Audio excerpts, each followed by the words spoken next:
wake up. Are you ready to wake up? Hey, it's time to wake up. Gonna be late for school. Come on. Okay.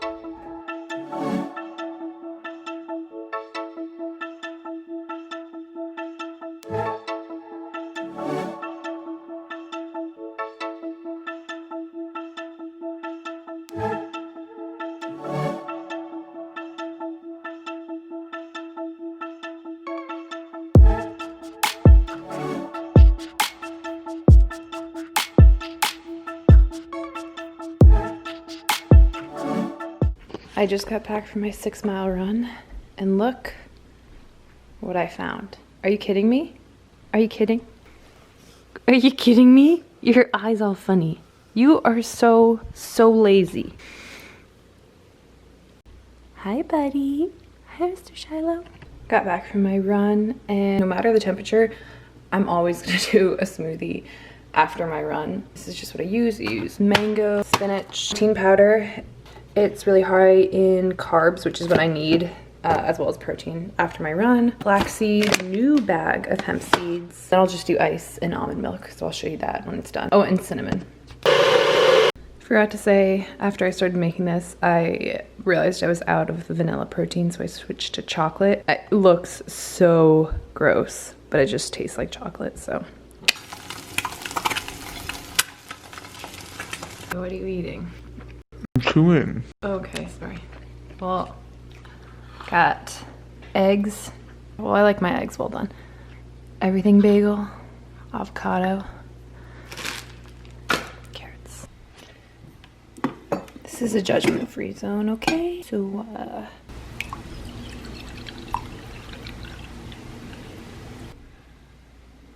if you haven't tried the lemon cookie scented candle from Trader Joe's, oof. You're missing out. It smells so freaking good. Okay, so this is the room when you walk in. I'll do a quick pan. All of this furniture was in our Boston apartment, which, if that tells you anything about how small, good stretch. If that tells you anything about how small our Boston apartment was, yeah, everything fit, plus some. Just have the bed, the desk, sitting area over here. These are from our old apartment. The TV. Added a mini fridge, been really helpful so we can keep a lot of our own food up here. Penny has a little ramp right here because she's a dachshund and she needs to protect her back, and she can't even jump up on the bed even if she wanted to. And yeah, she sleeps in our bed, so fight me. So do you. Good job. Over here we have this little coffee nook, which is really cute. And then we keep a lot of our food, like chips and snacks and stuff like that, in these little wicker baskets. I think I got them from Amazon. I can link them down below. They've been really good.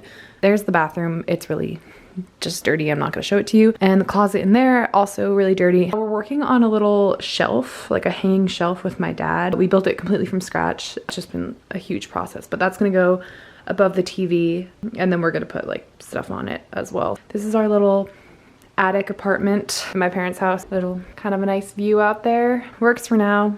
Obviously we're not going to be here forever, but for now it really works, and yeah, pretty happy with it.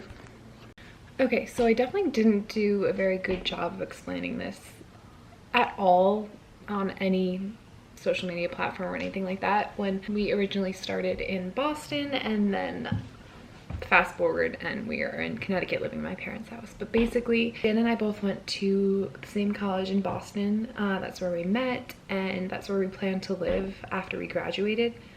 After about a year of living on our own, we got a place in Boston, moved our dog and our cat and all of our stuff to Boston. The week that we moved in, quarantine hit, and Dan was able to keep his job and work from home. I had the intention of getting a job when I moved to Boston. My plan was to be an EMT in Boston, but all of my practical hours were left unfinished and the program closed. I was about 6 practical hours away from getting to take my exam to get certified to get a job in Boston as an EMT. So I wasn't able to work in Boston. Obviously finding a job was incredibly difficult. We were living in 800 square feet with 2 pets, and Dan's trying to work.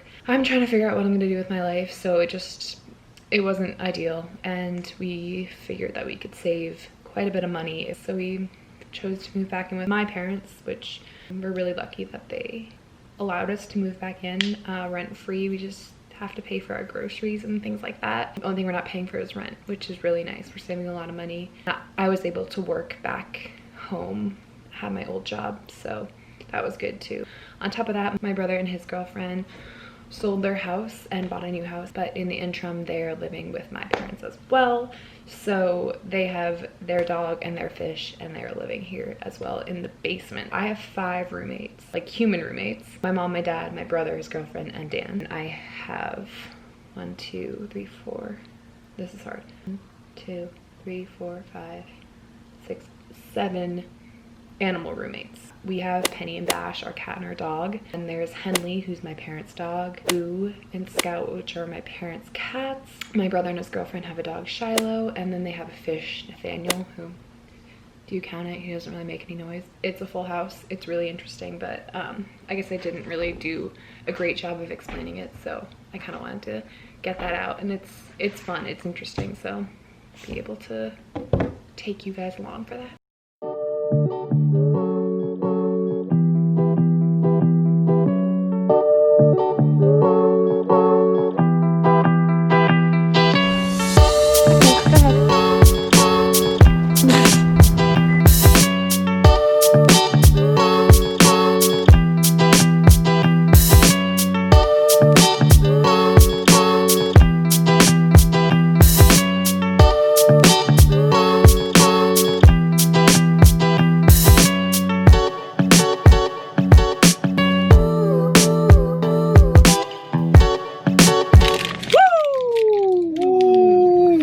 We're talking about Doritos. We're talking about the Trader Joe's healthier nacho cheese Doritos. What's your favorite Dorito flavor? I gotta go with nacho cheese. Beta. But then it's also one of those situations. Careful!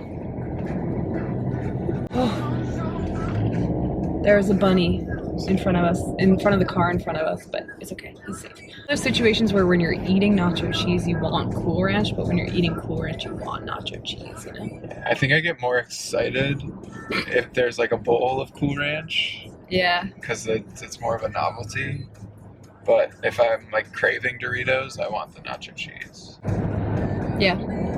One of my family friends said that Doritos smell like golden retriever paws. They kind of do. Yeah. Let's smell Henley's paws when we get back. Yeah. Look how pretty it looks out.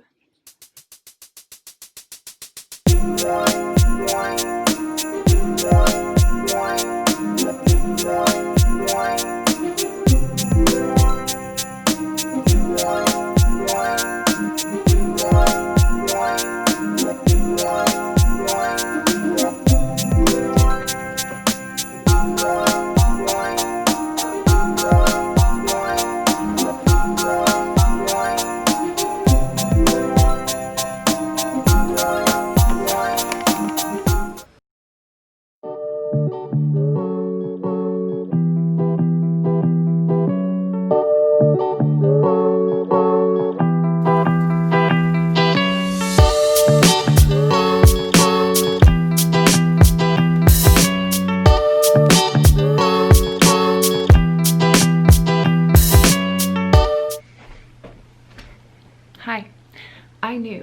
I knew this was gonna happen. This is why I don't do what I eat in a day. There's so much that I left out after dinner. I had Special K with red berries.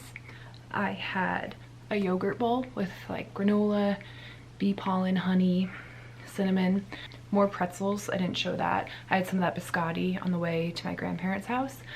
I had these like almond, date, and cashew balls. I also just want to give a little disclaimer. I will be talking about calories, weight, and exercising. If that's something that is triggering for you, make sure you fast forward to this time, and if not, keep watching, but I hope you're able to watch so with an open mind and not coming from a place of criticizing our bodies, criticizing what we eat. So that's kind of just why I don't do what I eat in a day, is because I eat intuitively. I eat when I'm hungry, I stop when I'm full. I know, given how active I am, that I need to be eating a lot, and sometimes that's just not really possible to show. I run 45 to 55 miles a week. I need a lot of carbs. I need a lot of healthy fats. A lot of my food is coming from fruits, veggies, whole grains, that kind of thing, but I do have the occasional pizza, cookies. I don't want to give an exact number for how many calories I eat because I think that's not really healthy, and I don't want anyone to compare numbers. I'm a different person than you are. Our numbers are just not going to look the same. I do know that it is well over 3,000 calories that I eat every day. Keep in mind that I'm working with a registered dietitian, so that's kind of where those numbers come from. There's also a lot of talk in the marathon world of race weight, and because I'm not a professional runner, this is not something that I really monitor. The only time that I will monitor my weight is after a long run. I'll step on the scale before my run, and I will step on the scale after my run to know how much water I lost, how much I need to rehydrate. So basically that's about the only time I'll monitor my weight. Sometimes I will jump on the scale in the middle of the week just because I know that this is when my weight will tend to be a little bit lower. If it's drastically lower, that's when I will reevaluate and think, okay, where can I add some extra food in? Am I dehydrated? That kind of thing. Other than that, I try not to let the scale dictate my training, how I'm eating, because that will just send me down a rabbit hole that I've been before, and it's not healthy. I've counted calories before, I've restricted, I've lost my period, and that's just not somewhere that I want to be ever again. So that's kind of my philosophy on food, nutrition. Female athletes, I know there can be a lot of under eating and restricting, especially in distance running, so that's not something I ever want to promote. So that's all for this vlog, and thank you so much if you made it to the end. I know it was a little bit longer than last one, but I'm hoping to get a little bit better at this, integrate some longer vlogs. Yeah, so if you liked it, make sure you give it a big thumbs up, subscribe, and I'll see you next time.